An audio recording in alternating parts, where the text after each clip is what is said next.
First chapter law spring के बारे में बताऊंगा। इसकी ऑथर है अनीस जंग। लॉ स्प्रिंग का मतलब यहाँ पर है लॉस्ट चाइल्डहुड, इट मींस खोया हुआ बचपन। और अब मैं आपको कुछ वर्ड्स लिखवा रहा हूं जो इस चैप्टर से बिलोंग करते हैं। फर्स्ट है एनकाउंटर, इट मींस सामना करना।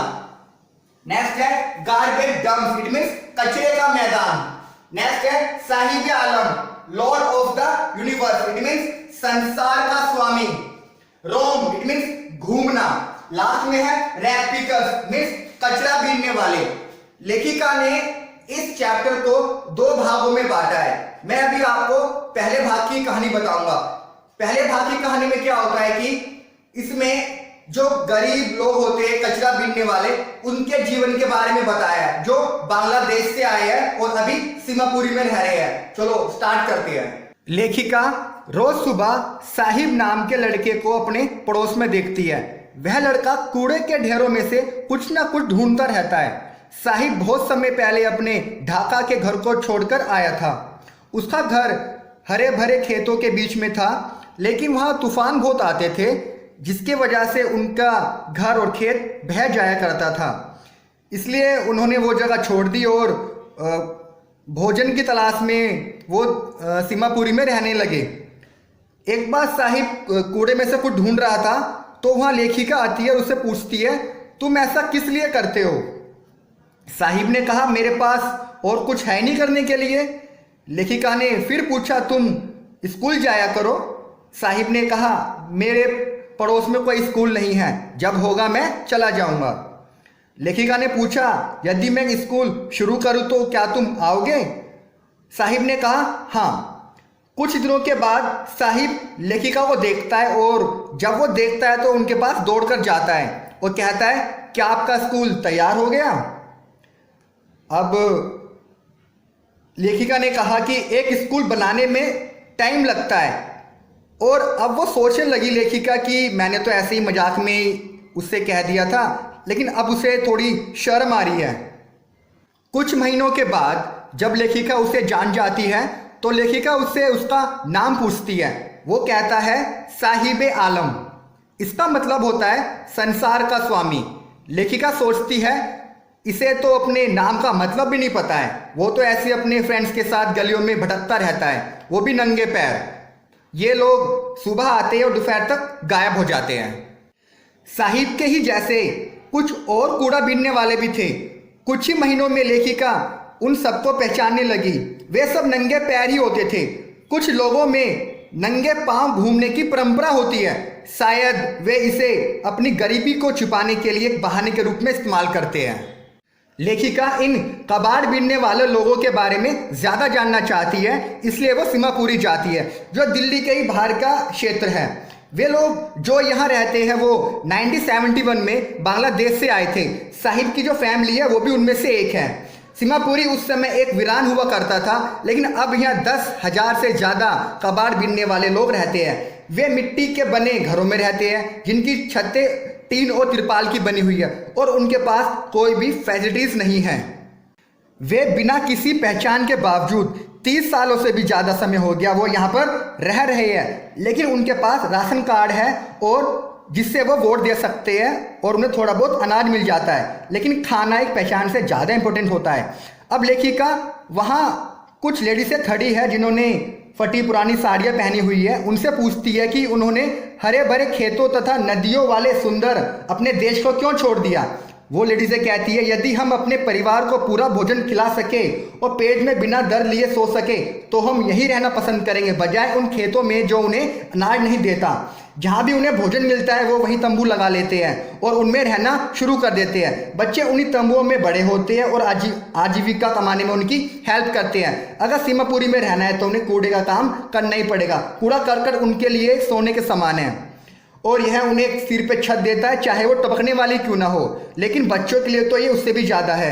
साहिब कहता है कि मुझे कभी कभी 1 रुपया मिल जाता है, कभी कभी 10 रुपये मिल जाते हैं और उसकी आंखें चमक उठती है। जब किसी बच्चे को कूड़े के ढेर में से चांदी का सिक्का मिलता है तो वह उसे बड़ा इंटरेस्ट लगता है और वो उस कूड़े में कुछ ना कुछ ढूंढता रहता है, ये सोच के कि क्या पता उसे कुछ मिल जाए। बच्चों के लिए कूड़े का अर्थ होता है कुछ अलग होता है, लेकिन जो बड़े हैं माता पिता वो सिर्फ यही सोचते हैं कि यही उनका जीने का सहारा है। सर्दी के मौसम में एक सुबह लेखिका साहिब को एक क्लब के गेट के पास खड़ा देखती है। साहिब दो लड़कों को देख रहा है जो टेनिस खेल रहे थे। साहिब ने कहा, यह खेल मुझे पसंद है। वह कहता है, मैं तभी अंदर जाता हूं जब आसपास कोई नहीं होता और गेटकीपर मुझे झूलने देता है। साहिब ने भी टेनिस शूज पहने हुए हैं। ऐसे लगता है जैसे वो किसी अमीर लड़के ने उसको दिए हैं। उनमें से एक जूते में होल है, लेकिन कोई बात नहीं, क्योंकि साहिब तो नंगे पैर रहता है और नंगे पैर वाले के पास अगर ऐसे जूते भी है जिसमें कि होल हो तो भी चलता है। लेकिन जो खेल वो देख रहा है ये तो उसकी पहुंच से बाहर है। एक सुबह लेखिका देखती है कि साहिब एक मिल्क बूथ की तरफ जा रहा है। उसके हाथ में स्टील का एक कनिस्तर है। वो कहता है कि मैं अब एक टी स्टॉल पर काम करता हूँ और मुझे 800 रुपये मिलते हैं और खाना पीना भी मिलता है। लेखिका देखती है कि उसका चेहरे पर बहुत ही टेंशन है। वो फ्रीडम नहीं लग रही उसके चेहरे पे जो पहले थी। वो कहता है कि जो ये कनिस्तर है ये उस प्लास्टिक बैग से भी ज़्यादा उसको हैवी लगता है, क्योंकि जो वो प्लास्टिक का बैग था वो उसका अपना था और ये जो कनिस्तर है वो उस आदमी का है जो चाय की दुकान का मालिक है। साहिब सोचता है कि वह अब खुद का मालिक नहीं रहा। तो यही थी पार्ट 1 की स्टोरी। Thank you. अब मैं आपको कुछ क्वेश्चंस और उनके आंसर्स बताऊंगा। फर्स्ट क्वेश्चन है, how does the author describe the area of Seemapuri? Means लेखिका सीमापुरी के क्षेत्र को कैसे बताती है या कैसे उसका वर्णन करती है? उसका आंसर है, Seemapuri is a place on the periphery of Delhi. Those who live here are Bangladeshis. They came here in 1971. They live in structures of mud. They have roofs of tin and tarpaulin. They are all rag pickers. They have no sewage, drainage or running water. Means Seemapuri Delhi के बाहरी क्षेत्र में एक जगह है। जो लोग यहाँ रहते हैं वो बांग्लादेशी हैं। वे 1971 में यहाँ आए थे। वे मिट्टी के ढांचों में रहते हैं। उनकी छतें टीन और तिरपाल की बनी हुई है। वे सभी कूड़ा बीनने वाले हैं और उन्हें कोई भी सुविधा नहीं दी गई है। इन क्वेश्चन है, what does garbage mean for the elders and the children in Seemapuri? Means Seemapuri में बड़ों और बच्चों के लिए कूड़े का क्या अर्थ है? आंसर है, garbage to the elders is gold, it is their daily bread, it means a roof over their heads, but for children it is even more, for them it is a thing wrapped in wonder, for the elders it is a means of survival. Means बड़ों के लिए कूड़ा सोने के समान है, यह उनकी रोज की रोटी है। इसका अर्थ है उनके सिर के ऊपर की छत। लेकिन बच्चों के लिए इसका अर्थ उससे भी ज़्यादा है। उनके लिए यह अजूबे में लिपटी हुई एक चीज की तरह है। बड़ों के लिए है जीवित रहने का एक साधन है। नेक्स्ट क्वेश्चन है, where did the writer see Saheb one winter morning? What was he doing there? Means लेखिका ने साहिब को सर्दी की एक सुबह कहाँ देखा और वह क्या कर रहा था? आंसर है, Saheb was standing by the gate of a club.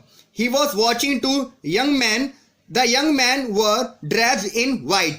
They were playing tennis. Sahib told the writer that he liked the game. Sahib एक क्लब के गेट के पास खड़ा था। वह दो युवाओं को देख रहा था। युवाओं ने सफ़ेद कलर के कपड़े पहने हुए थे। वे टेनिस खेल रहे थे। साहिब ने लेखिका को बताया कि उसे यह खेल पसंद था। लास्ट क्वेश्चन है, how did Saheb feel working at a tea stall? What did he get there? Means Saheb एक चाय की दुकान पर काम करके उसे कैसा महसूस होता था और उसे वहाँ क्या मिलता था? आंसर है, Saheb did not feel happy there. He had lost his carefree look. He was paid 800 rupees and given all his meals, but he was no longer his own master. He belonged to the man who owned the tea shop. Means Sahib वहाँ बिल्कुल भी खुश नहीं था। वो अपनी आज़ादी खो चुका था। उसे वहाँ पर 800 रुपये मिलते थे और हर वक्त का खाना भी मिलता था, लेकिन वह अब खुद का मालिक नहीं रहा। वो उस आदमी की संपत्ति हो गया था जो चाय की दुकान का मालिक था। सेकंड पार्ट में लेखिका एक बार मुकेश नाम के लड़के से मिलती है। यह लड़का फिरोज़ाबाद में रहता है और चूड़ी बनाने वाले एक परिवार से संबंध रखता है। मुकेश कहता है कि वह अपने परिवार वाला काम नहीं करना चाहता है, उसे तो एक मोटर मैकेनिक बनना है। फिरोजाबाद में हर दूसरा परिवार चूड़ी बनाने का काम करता है। यह भारत में शीशा ढालने के उद्योग का केंद्र है। यहाँ के परिवारों ने चूड़ियाँ बनाने में पीढ़ियाँ व्यतीत कर दी है। फिरोजाबाद में शीशा भट्टियों में लगभग 20,000 बच्चे काम करते हैं। उन्हें यह काम अनहेल्दी कंडीशन में करना पड़ता है। उनके माता पिता यह नहीं जानते हैं कि ऐसी जगह पर बच्चों से काम करवाना एक गैर कानूनी है। मुकेश लेखिका को अपने घर ले जाता है और बड़े प्राउड से कहता है कि उसका मकान दोबारा से बन रहा है। जब लेखिका वहां जाती है तो वह देखती है कि यहां आधी बनी एक झोपड़ी है। अंदर की तरफ वहां हर जगह गरीबी के चिन्ह हैं। एक पतली सी युवा औरत जो शाम का खाना बना रही है वह मुकेश के बड़े भाई की वाइफ है। मुकेश के एक पिता भी है वहाँ पर। वह सालों से परिश्रम कर रहे हैं। पहले वह एक दर्जी हुआ करते थे, उसके बाद उन्होंने चूड़ियों का काम किया, तो भी वह अपने घर को ठीक ठाक करवाने में सफल नहीं हुए। वह अपने दोनों बेटों को स्कूल न भेज सके, वह केवल उन्हें चूड़ियों का काम ही सिखा सके। मुकेश की दादी जी कहती है यह सब उनके भाग्य में था। उनके पति चूड़ियों को पॉलिश करने से उड़ने वाली धूल से अंधे हो गए हैं। वह कहती है कि उनका जन्म चूड़ियाँ बनाने वाली जाति में हुआ था और उन्होंने अपने जीवन में चूड़ियों के अलावा और कोई काम नहीं किया है। इस तरह के सभी परिवारों में लड़का हो या लड़की, उन्हें अपने माता पिता के साथ मिलकर यह काम करना पड़ता है। उन्हें यह काम अंधेरे में करना पड़ता है, जिसके वजह से वे युवा होने से पहले ही अपनी आंखों की रोशनी खो बैठते हैं। लेखिका एक दूसरी झोपड़ी में सविता नाम की एक लड़की को देखती है। वह एक बूढ़ी औरत के साथ बैठी है और शीशे के टुकड़ों को टाका लगा रही है। वह नहीं जानती कि जो चूड़ियाँ वह बना रही है वह भारतीय औरत के सुहाग की निशानी है। उसके बगल में बैठी औरत ने अपनी कलाई पर चूड़ियाँ पहनी हुई है। वह कहती है कि उसने कभी पूरे जीवन में एक बार भी पेट भरकर नहीं खाया है। उसका बूढ़ा पति कहता है कि वह चूड़ियों के अलावा किसी अन्य चीज़ के बारे में नहीं जानता है। फिर भी उसे यह कहने से कुछ तसल्ली मिलती है कि उसने अपने परिवार के रहने के लिए एक घर बनवा लिया है। लेखिका बताती है कि गरीबी की चीख फिरोजाबाद के हर घर में सुनाई देती है। इन गरीब लोगों का शोषण पुलिस के द्वारा, साहूकारों के द्वारा किया जाता है। लेखिका खुश होती है कि मुकेश ने इन सब से बाहर निकलने का सोच लिया है और उसने सोच लिया है कि वह एक गैराज में जाएगा और वहाँ पर एक मोटर मैकेनिक का काम सीखेगा। इस तरह वह अपना खुद का मालिक बनेगा। यही थी पार्ट 2 की स्टोरी। अब मैं आपको कुछ क्वेश्चंस और उनके आंसर्स बताने जा रहा हूँ। फर्स्ट क्वेश्चन है, who was Mukesh, what was his aim in life. Mukesh कौन था और वो क्या बनना चाहता था। Mukesh belonged to a family of bangle makers in Firozabad. He did not like the life of a bangle maker. He wanted to be his own master. His dream was to become a motor mechanic. Mukesh Firozabad में चूड़ी बनाने वाले एक परिवार से संबंध रखता था। उसे यह काम पसंद नहीं था। वह अपना खुद का मालिक बनना चाहता था। उसका ड्रीम था कि वो एक मोटर मैकेनिक बने। सेकंड क्वेश्चन है, what makes the city of Firozabad famous. It means किस वजह से फिरोजाबाद फेमस है। Firozabad is famous for its bangles. Every other family here is engage in making bangles. It is the centre of India's glass blowing industry. It makes bangles for all the women of the land.